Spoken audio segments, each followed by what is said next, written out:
Hello, my name is Claudia Sebastian, and I'm here today to talk with you about asthma and how to help your family have a happy, healthy life while living with this diagnosis. My goal is to teach you and your child about their asthma so that you can know what asthma is, what triggers cause your child's asthma, and what medications might be helpful in treating your child's asthma. With the help of an amazing website called Iggy and the Inhalers, I hope you'll leave today with a greater knowledge of how to stay healthy. So, what is asthma? As you can see by this picture, the difference between a normal airway and an inflamed airway. Asthma is a chronic disease characterized by overactive airways.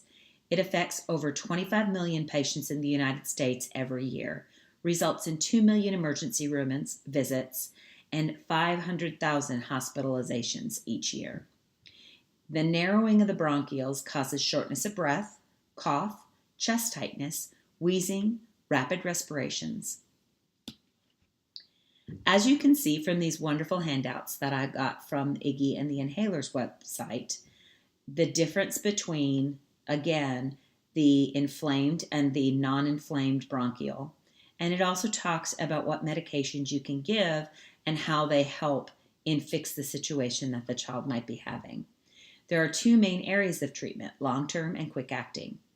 By utilizing long-term treatments such as Flonase, Qvar, Singulair, and Symbicort, you can decrease the number of asthma attacks that your child might have.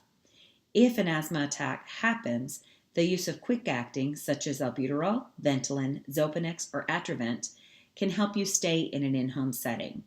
The doctor could also order oral doses of steroids that you would take at home.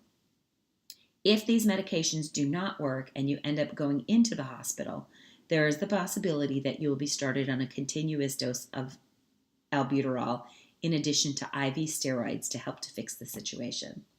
So let's take a look at two of the medications, Flovent and Xopenex.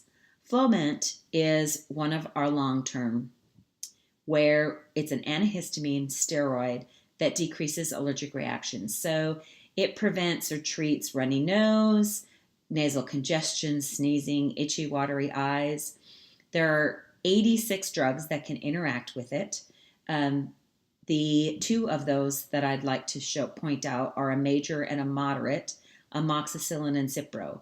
Those both increase the absorption of Flovent, so you have to be very careful when taking those that the medication isn't overutilized.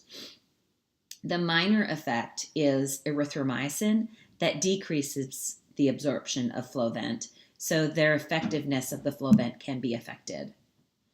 It is not approved for children under the age of 4 and can also increase the risk of infection, bruising, bleeding, and thin skin if it's used for long periods of time. With the Xopenex, it is a fast-acting. It is what's called an adrenergic bronchodilator that relaxes the muscles in your airway. It increases the airflow that goes into your lungs.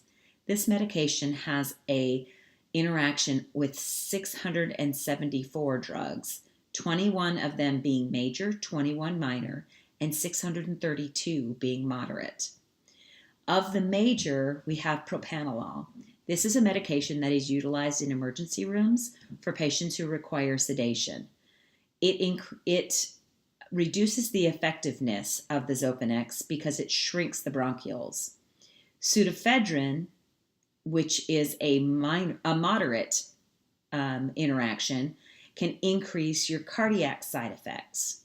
And prednisone, which is one of the oral steroids or could be IV steroids that they give, can affect the heart rate as well. So it can cause an increased heart rate. Again, I get to give you another handout to point out possible triggers from Iggy and the Inhalers.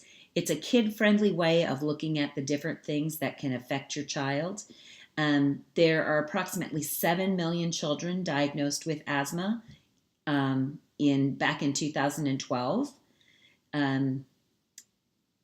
They point out that age of parents, low income, minority group, maternal education all have contributing factors in controlling asthma. The reason behind that is with younger parents, with parents who don't have the money to purchase the medications to take the children to the doctors when they need to go into the doctors, or they don't have the ability to clean out the ducts in the home, which can keep allergens in the home and cause problems in that way. And then those that just don't realize that this is asthma, that this is problems, that they can be treated. So educating families and educating in schools is something that helps to get kids diagnosed and get treatment started. Whether you realize it or not, exposure to smoke, cold weather, and allergens are three of the main things that can exacerbate or cause the asthma symptoms. When these kids are exposed to pollens, to molds, to certain kinds of hair, certain pet hairs, certain dust mites can cause this. If they get sick, have a cold, or doing a lot of exercise, those are all things as well that can cause asthma issues. When you first bring them into the emergency room, we're going to look at their labs. We're going to look at what their vital signs are doing. We're going to look at an x-ray and see if there's anything going on. They can all tell us, is this just asthma related, or is this child is very sick and the asthma is just an additional part of it.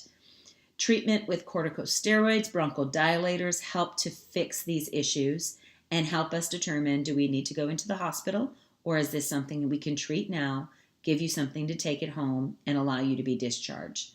Getting a detailed history from both the parent and the child is very necessary. It'll point out for them what kind of things are causing this child to have the asthma attacks, and if there's anyone else in the family who has had asthma, how things worked for them. The next handout that we've got here is the Asthma Action Plan. This Asthma Action Plan is one of those things that we use in treating the patients and also in ways to help keep you out of the hospital. By looking in the green zone, we see how important it is to see what medications work best for these kids for the green zone to keep them healthy. In the yellow zone, that's when you've got the high trigger time frames, when there's a lot of allergens that the child is exposed to during that time frame. Cold and flu season, those are the kind of things. What do we need to add into their regimen to keep them from having to go into the hospital? And then in the red zone, if you are getting to the red zone on your list, if you're having to do the medications as frequently, if you're having to add specific medications into your child's regimen, that is when you need to take them to the emergency room or take them to the doctor's visit so that you can get that looked at and taken care of. Status asthmaticus, or asthma, is a diagnosis that affects millions of children in the United States every year. The reactions to these children are mild to severe. Some are treated and discharged. Some are admitted to the hospital for a couple of days and then go home. But then there are others who are so severe when they finally make it into the hospital that they end up in the intensive care units. And we have even seen children who have died from their symptom of asthma because things were not taken care of quickly enough. So us coming out here and educating you guys is a way that we can keep you healthy, a way that we can help you understand what treatments you're being given and why. So now we're looking at some questions. These are going to be on the test that you have. What are the main signs and symptoms of asthma? What are the treatments that are chosen for someone with asthma? And what are some environmental risks when you are around children with asthma? So if no one has any questions, I will give you the opportunity to finish your questionnaire and fill out your evaluation. And thank you all so much for coming in today and learning about asthma with me.